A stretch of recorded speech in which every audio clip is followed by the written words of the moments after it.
This is an update to the program that I introduced in mid-April, known as the Violence Intervention Program, or the VIP for short. As a reminder, this program is a multi-agency effort. It includes elements of our organized crime division, our investigative units, our tactical units, the district attorney's office, and our partners at the U.S. Attorney's Office. It is highly focused on the identification of our most prolific violent offenders that are using guns to commit violent crime. It is gun crime that is driving our violent crime rate in two particular areas: homicides and aggravated assault that is not associated to domestic violence. Additionally, I'm concerned with the number of robberies that are being committed in Austin using guns. And for all of these reasons, it is incredibly important that we take an active role to get illegally owned firearms off the street and to hold those that are doing the harm accountable. The program will continue at least through August 31st, at which time we'll reevaluate continuing the program or further modification of the program. Our most recent numbers related to the VIP are as follows. We've arrested 57 individuals for a total of 158 individual, either gun-related or other violent crime charges, and we have seized 108 illegally owned firearms. I've said that this is a marathon and not a sprint. It's through the consistent efforts of our officers and detectives that conduct good, thorough investigations that we're able to locate, arrest, and charge these offenders, and to make sure that we are working with our state and federal prosecutors to ensure that appropriate prosecution efforts are brought to bear and the results of those prosecutions are highly visible. These individuals are some of the most violent criminals in our community, and we want to assure Austin residents that we have done all that we can to keep them safe. I also wanted to take this opportunity to talk about an expansion of the VIP program. It will be coming to our downtown area command and particularly to our downtown entertainment district. It was just a month ago that the Austin community experienced a horrible event with 15 people shot, one of whom died in a senseless act of violence that caught many uninvolved, innocent persons in that fray. This is an area that is densely packed in the evenings and on the weekends and has seen more than its share of violent crime in recent months. We've had 7 incidents where people have been shot in the downtown area since January, with a total of 21 victims, with injuries ranging from minor in nature to life-altering and life-ending. For that reason, we'll be adding additional officers, both on the streets as well as in our real-time crime center, monitoring our public safety camera system to find and seize illegally owned firearms. We have seized approximately 55 firearms in the downtown area since January of this year. And we'll be bringing officers from our criminal interdiction unit to work with our patrol officers assigned to downtown on initiatives to find these weapons, and if they are possessed illegally, to arrest the offenders. Our message at this point is simple. If you are coming downtown during the entertainment hours, don't bring a gun. More guns downtown do not equate to greater safety. My officers cannot determine simply by looking at someone who is the good guy and who is the bad guy. Only through investigation are we going to be able to determine legal gun ownership, and in an area in which we have intoxicated persons and fights that break out on a regular basis, it can only be a recipe for disaster. We cannot be successful in this effort if we don't have the help in our community. I'm asking that if you have information on individuals or groups of individuals who are in possession of illegally owned firearms, are committing acts of violence, or committing other crimes involving firearms, that you call the police or you can call Crime Stoppers. You can call 911, you can call 311, or you can call the Crime Stoppers tip line at 512-472-TIPS. You can earn a reward of up to $1,000 if you call Crime Stoppers, and you can remain anonymous. Finally, I want you all to know that APD will be collaborating with the city's newly formed Office of Violence Prevention, which is housed under Austin Public Health. We want to provide data and any other assistance that we can to address root causes of violent behavior and to help mitigate and prevent trauma in our community. I will be working with the Office of Violence Prevention on strategies to address this social ill. I want to thank y'all for taking the time to highlight this very important topic, and I will take questions. September 1st, permitless carry takes effect. How do you think fighting violent crime in the downtown area and around the city will change?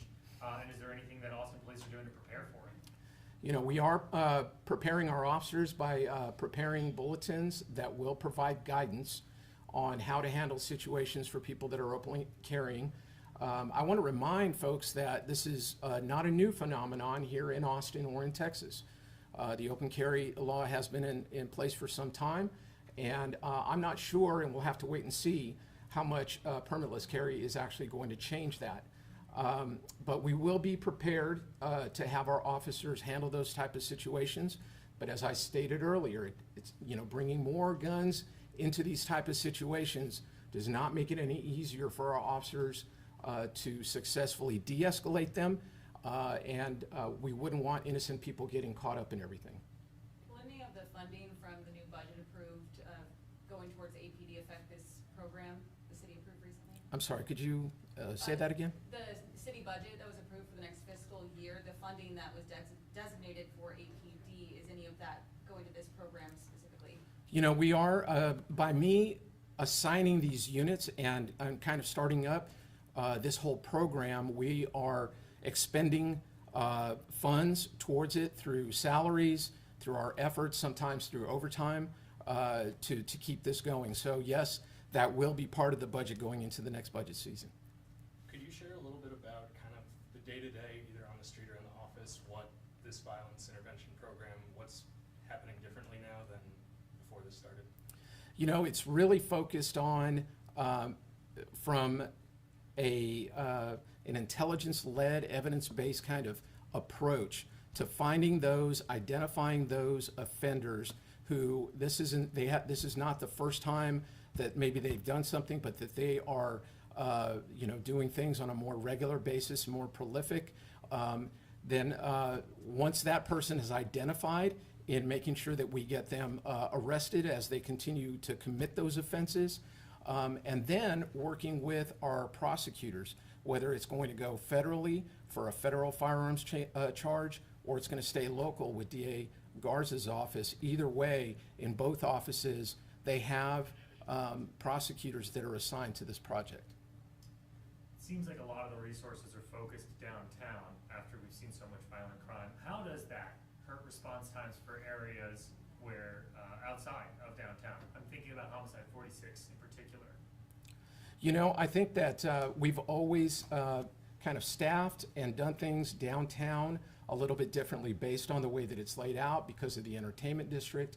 I have many, many officers that are on foot. They might be on bicycles, they might be on all-terrain vehicles, or they might be on horseback. And so we will continue those efforts and make sure that we have the appropriate staffing downtown while still maintaining staffing in other parts of the city. And that's something that we have maintained and continue to do in months past and will continue to do in the future. Regarding the homeless camping enforcement, 0 citations so far, but camps are starting to get cleaned up. What, Chief Chacon, would constitute giving someone who's experiencing homelessness a citation, and what would constitute an arrest? So right now in phase 3, we have not had to write citations yet because we are gaining voluntary compliance. As people are approached, they are packing up and they are moving. If they fail to do that in this stage, then we will be issuing citations. If they are clearly in an area that is dangerous because it's subject to flooding or wildfire, and they refuse to move, then an arrest might be made. But we're doing everything we can to make that the absolute last resort. I'm going to keep going here as long as I can. There has been some talk about the shortage of staffing here. Is there anything APD can do in the meantime? Council hasn't approved those 2 cadet classes for the proposal. 1 cadet class is already underway, but they're not gonna graduate for some time now. Is there anything that Austin Police can do to try and increase staffing in the meantime? Whether it's look to outside agencies, create a different cadet class, anything? You know, some of the things that we're looking at right now are retaining, providing benefits for our folks that are eligible to retire, and retaining those retirement eligible officers for longer periods of time, as well as looking at those who have resigned in recent, last couple of years that are eligible to come back to our department to see if we can hire them back. Reserve officers. No, these wouldn't be reserve officers. They'd be full Austin police officers. If they resigned in good standing, then they're eligible to be rehired. And how badly do we need additional officers, Chief Chacon? You know, I've called it a crisis because it's a crisis. We are down about 150 positions that are vacant right now, which has caused me to move officers from specialized units to back to patrol. That has me greatly concerned because as I reduce those other specialized areas, it makes it very difficult, and that is not good for our overall crime rate in Austin. So we're looking to increase those numbers, fill those vacancies as quickly as we can, get people back to those specialized positions, and so that overall we can continue both violent and property crime rate to have that on the decline here in Austin. Thank you very much. A quick question, clarification of a number he threw out. You said 57 arrests were made, but then you also mentioned 158. I think I was confused. So 57 individuals that have been arrested, and within that 57, there's 158 individual charges. Got it. So you might have one individual that has more than one Thank charge. you. Espanol? Sorry. Sure. Yeah, do we have time for Spanish? And then, did we wanna, does everybody want Spanish? Is that okay, or do y'all need a breakdown and we? Okay, if you can make it quick. We'll do 2 minutes and then, I just wanted to make sure you're prepared for, to give Spanish comment. Because we have to get into the mindset first.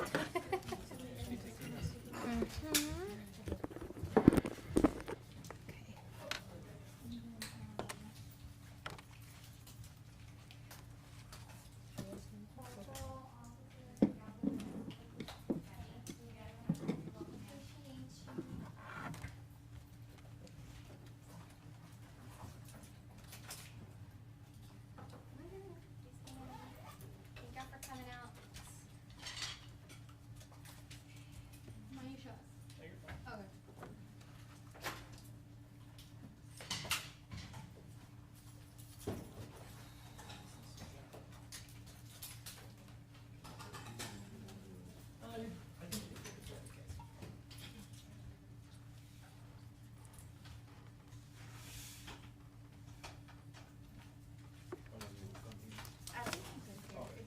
I can ask a question instead of going degree.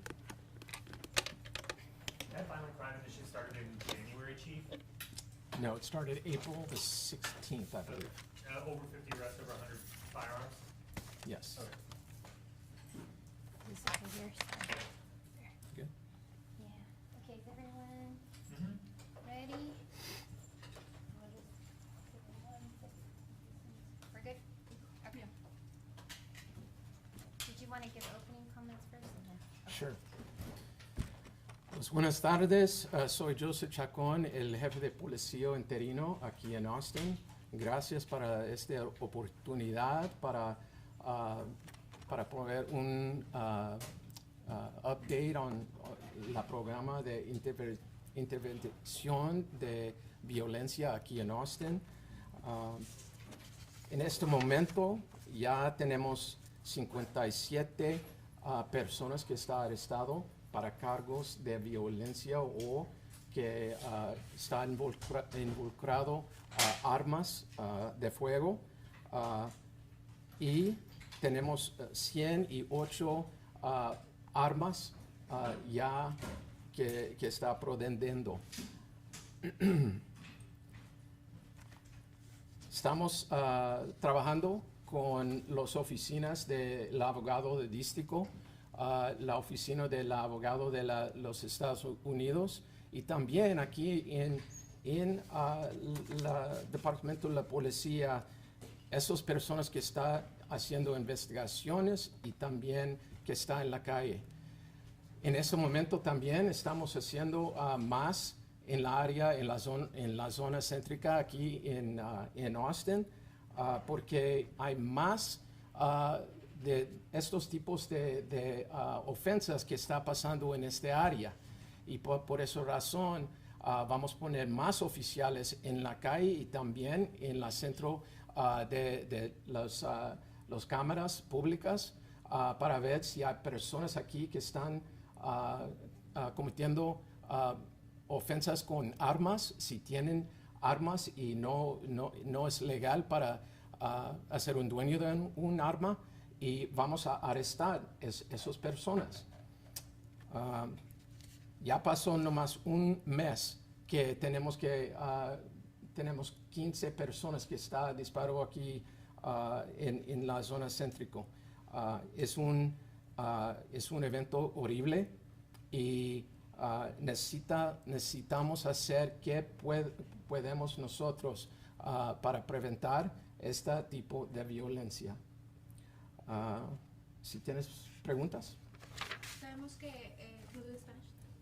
sabemos que la violencia, pues lamentablemente no solamente es en el centro, sino también en áreas como el sur, sobre todo donde hay mucha gente hispana. ¿Es el mismo protocolo que están llevando en esa zona? Sabemos que el área sur, tentativamente, recientemente, cuando son hispanos, a veces hay también escenas de crimen. ¿Hay algún tipo también de labor que están haciendo en esas zonas? Okay, that was really fast. I can learn English, but so we know that obviously in downtown is where you're focusing right now, but we know that south of Austin, it's also another area that, you know, typical with Hispanic people, it tends to be a little bit more violent. Is there the same protocol you guys are doing in those areas in particular? Todavía estamos haciendo la programa en toda la ciudad. Esta parte que es nueva, es nomás aquí en la zona céntrica, pero todavía estamos haciendo todo el programa en toda la ciudad, incluyendo las partes del sur. Okay, I'm gonna follow up with one. I know, I'm doing Spanish just in case. Sabemos que hay también recompensa cuando la gente dice información, pero también a veces la gente hispana a lo mejor tiene miedo de decir, ¿sabes qué? Sé información de alguna persona con un arma de fuego. ¿Cuál es el mensaje, Chief, que le pueda dar a esa comunidad que le da miedo de acercarse a ustedes a darles información? Por favor, no tienes miedo de la policía. La policía nomás está aquí para ayudar a la gente. Nosotros no estamos interesados en tu estado, nomás y tu seguridad.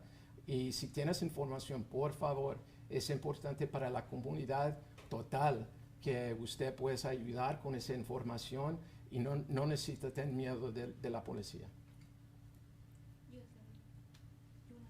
I just had a quick one. I'll just do it in English. What about reaching out specifically to Hispanic dense populated areas to try to encourage that community relationship with the officers? Is APD doing anything in particular right now that you can share? Sí, tenemos oficiales que hablan español, que están en las comunidades latinos, que está hablando con ellos y para ganar ese fe y confianza en la policía, si ellos pueden ver que nosotros estamos aquí nomás para ayudar, no para ser dueño en ellos, y si hay algo que nosotros podemos hacer, por favor, nomás pregúntanos, y nosotros pueden hacer esos esfuerzos en esas comunidades. Can I ask, and can you get that homeless question in Spanish quickly, regarding what constitutes a citation and what constitutes an arrest in Espanol? Remind me the question again.